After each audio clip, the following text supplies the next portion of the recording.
Okay? So, when we're looking at horizontal asymptotes, remember you are comparing the highest degree in the numerator to the highest degree in the denominator. You may have seen it written something like this.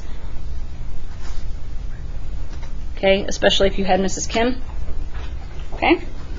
All right, so there are 3 possible scenarios. If the degree of the numerator is less than the denominator, okay, then your horizontal asymptote is y is equal to 0. Okay?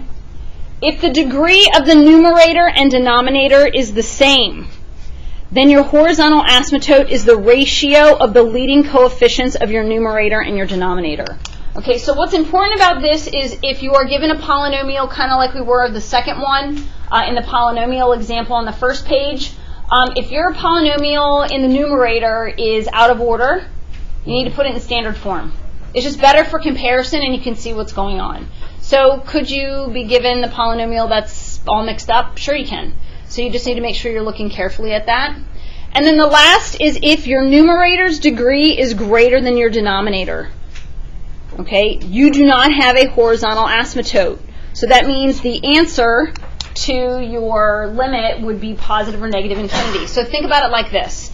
If you have a horizontal asymptote at y equals 2, and your graph is coming from the bottom and approaching y equals 2, is it going to crash right into that asymptote? No, it's either going to turn to the left or to the right. So if you don't have a horizontal asymptote, what's that graph going to do? It's going to either keep increasing or decreasing depending on what the function looks like. So when you don't have an asymptote that's going to basically stop that function from increasing or decreasing, it will continue to increase or decrease infinitely without bound. Make sense? Okay, so let's take a look at a few examples here. What we have is the limit as x is approaching positive infinity. And both my numerator and denominator are in standard form. So we're going to compare the degrees. So when I look at the top, remember this is insignificant here and here. I'm looking at this versus this.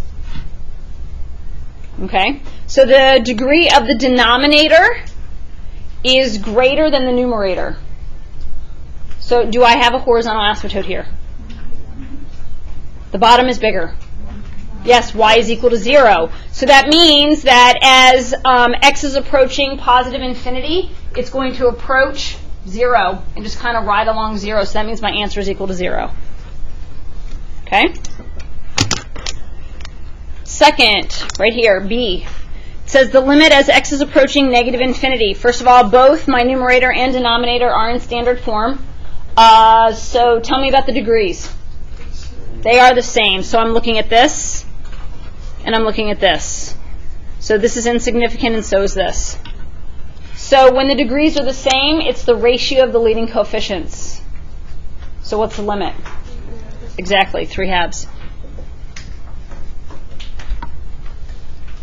Okay? In this last one, we're looking at the limit as x is approaching positive infinity. Tell me about the degrees. Yep, the top is bigger than the bottom. Let me show you something really quick. So if this portion and this portion of the numerator and denominator are insignificant to end behavior, really what I'm looking at is the limit as x is approaching positive infinity of x cubed over 2x squared. Could I simplify that? Yeah, I can reduce, right? So then what we're left with is the limit as x is approaching some unknown humongous value, right, of what, x over 2? Okay, so think conceptually about this, what's going to happen. In the previous section, we said the best way to evaluate limits was direct substitution. So ideally, what we would do, which isn't mathematically correct, if we used infinity, we would say infinity divided by 2. Okay, basically we're saying a really huge number cut in half. If we have this humongous number and we cut it in half, isn't it still going to be humongous? Okay, so ideally this is still what? What's this answer going to be? Okay, so there isn't a limit. You could say the limit does not exist, right? Because you're saying the graph's going to, it's going to keep going. You could either say that the limit does not exist, or let's say that was not an option for multiple choice. What would your answer be? Positive infinity. I would take either one. Now, if it's a free response, you can write either one. It's the same, right? You're saying that the limit doesn't exist. It's not going to stop.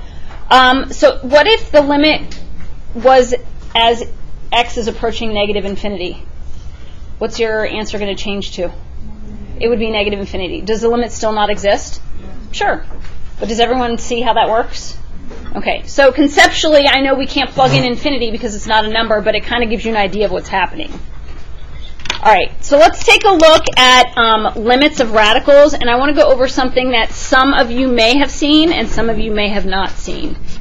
All right, so if you didn't know what this graph looked like, and I said, without a calculator, could you tell me what the square root of x squared looks like? Some of you would say no. Some of you. I'm not saying everyone. I know some of you already know what this looks like. But if I asked everybody, what does the absolute value of x look like, what would you tell me? Yeah, it's a V-shaped graph. You all should know that. A parent function, right? Because we know the standard parent functions are absolute value, x squared, x cubed, cube root of x, and so on, right? So y is equal to the square root of x squared is the same thing as the absolute value of x, for those of us that don't know. Okay, and if we had to graph this, basically it is a piecewise function, so we have some domain restrictions. So if we are looking at all the values for x greater than or equal to 0, our equation or our function is x.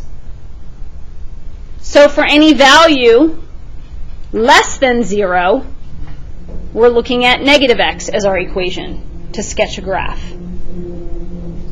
Okay, so if I were to graph this first, okay, it would be, I'm going to do it like this, it would be a ray like this, right? My arm doesn't really go all the way back like this, but it would come down this way, and this would be an open circle at 0, right? Then if I were to sketch the upper portion, wouldn't that solid point fill in the open circle? Okay, that's why it's defined at 0. So this is what we're looking at. And this is actually important when you are evaluating limits as x is approaching positive or negative infinity and you have a radical in your problem. So what we're looking at here is, and I say that it's a ray because, it's not a segment, it does keep going. Your graph goes like this, right? As x is approaching positive infinity for any value. So I'm looking at this right here, this, and this is that portion of my graph. True?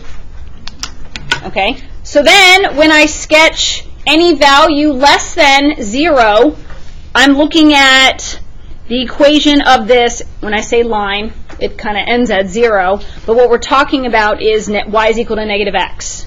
So it goes like this, and this is as x is approaching negative infinity. So for any value less than 0, we're using this domain restriction, this equation, and that's a portion of my graph. So the reason why this is important is because if we're looking at the limit as x is approaching positive infinity of the square root of x squared, I don't care about the left side of the graph. It's as x is approaching positive infinity, I'm only looking at this part. Whoops. So as x is approaching positive infinity, f of x is approaching positive infinity, right? If I'm looking at the limit as x is approaching negative infinity of the square root of x squared, granted the answer is still the same, but if you think about the graph, this is going to change the way we make a substitution. Because what is the equation for this part of my graph? Is it positive x or negative x? It's negative x. Here, this portion of my graph has a negative slope, true? Okay? But the answer is still infinity. Why? Because the graph is going in an upward direction. Okay, so why is all this important? Take a look here. So, this right here is going to affect end behavior. This right here is going to affect end behavior. Is this going to affect end behavior? So what am I going to do with it? I'm just going to ignore it. Does it cancel out? No. I'm ignoring it. It is insignificant to end behavior. So what I'm looking at here is the limit as x is approaching positive infinity. But I need to simplify this part of my graph. Excuse me, this part of my function. So if we're thinking about the limit as x approaches positive infinity of the square root of x squared, how do I simplify that? What's the square root of x squared? As x is approaching positive infinity. Is it positive x or negative x? As x, yes. It's positive x. As x is approaching positive infinity, what is the equation for this side of my graph? It's positive x. So I can simplify this. This becomes the limit as x approaches positive infinity of x over x. So what's my limit? I heard it a little bit louder. It is 1. Very good. Because really, if I simplify this, remember, when you take the limit as x is approaching any number of a constant, what's the answer? It's the constant, right? So the answer is 1. So what if this was the limit as x approaches negative infinity of x over the square root of x squared? It would be negative x, so that changes the answer to negative 1. So that's why it's important that you know which side of the graph you're looking at. So take a look here. Is this important to end behavior, yes or no? No, it's insignificant. What about this? No. Am I canceling them out? I'm just clarifying. So what I'm really looking at to simplify is the limit as x approaches negative infinity of 2x over the square root of x squared. When I simplify this, what is the square root of x squared as x approaches negative infinity? Negative x.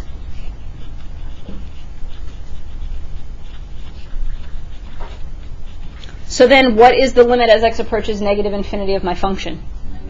The answer is negative 2. Okay, questions? Okay, again, I know some of you have already seen this. You guys go ahead and take a look at C, and we'll go over the answer together.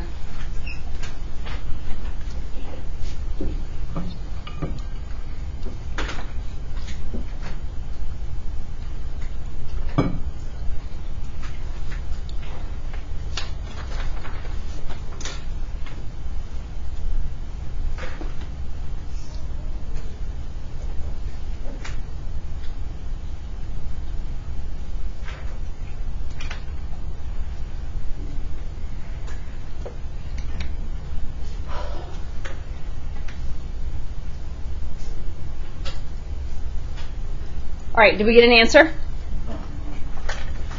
you have a question? Yeah. Mm-hmm. So for the 2x over the square root of x squared, what if we just substitute the square root of x squared with absolute value of x? But then you're still doing the same thing, because then you have to say what is it as x is approaching negative infinity. So you're just taking in an extra step. So if you make the replacement for this with the absolute value of x, then you go up here and you say, okay, the limit as x is approaching negative infinity of the absolute value of x is negative x. It's this part of my graph. I'm not looking at this side. I'm only looking at the green side. So no matter what, it's still going to be negative x. So if you take it that extra step, that's fine. You're just clarifying, but it's just one more step. Okay, did we get an answer for C? Yeah, the answer is 5. Is there anyone that did not get 5? That you want me to go over it?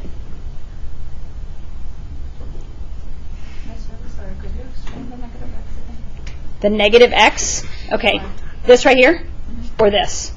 Either way, I mean, it doesn't matter. Yeah. Okay, so I'll just do this one because it's a new problem. All right, so in this case, we're looking at end behavior, right? That means this is insignificant and so is this. So I'm looking at this term and I'm looking at this. Now, I need to simplify this so that I can use the asymptote rules. That's really what you want to do because you're looking at end behavior, which is the horizontal asymptote rules. So in order to do that, I have to simplify the square root of x squared.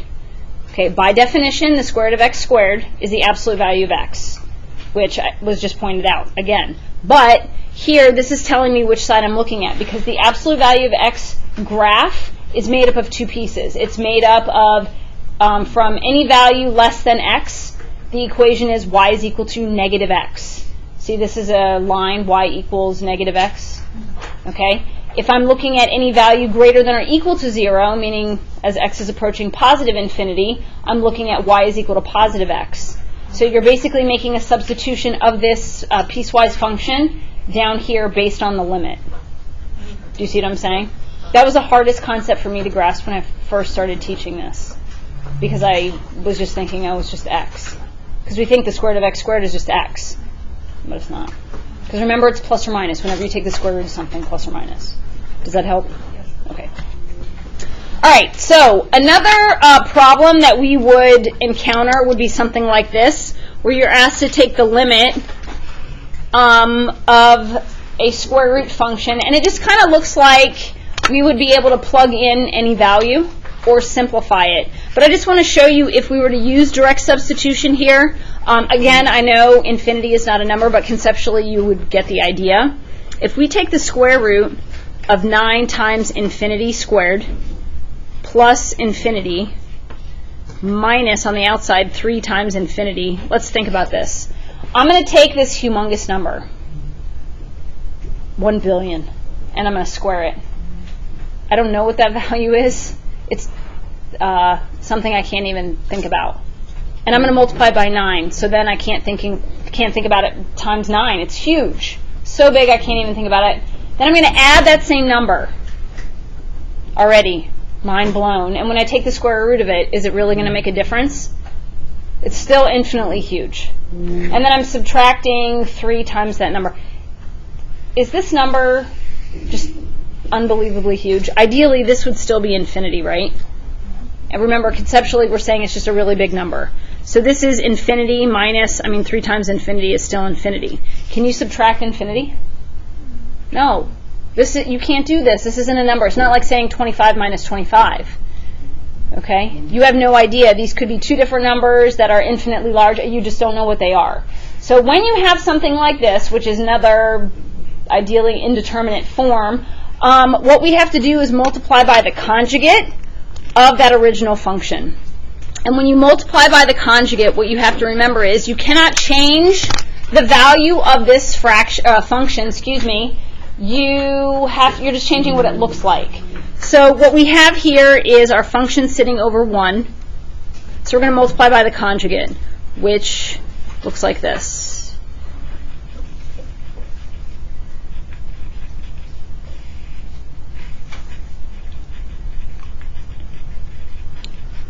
Okay, so that creates a difference of squares in the numerator.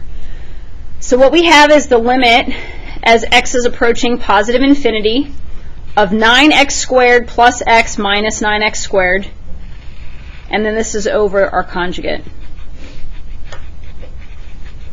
Okay, so ideally this is going to get us to something that we just had in the previous problems, meaning we're going to have a radical in the denominator and we're going to have to treat it just like we did before.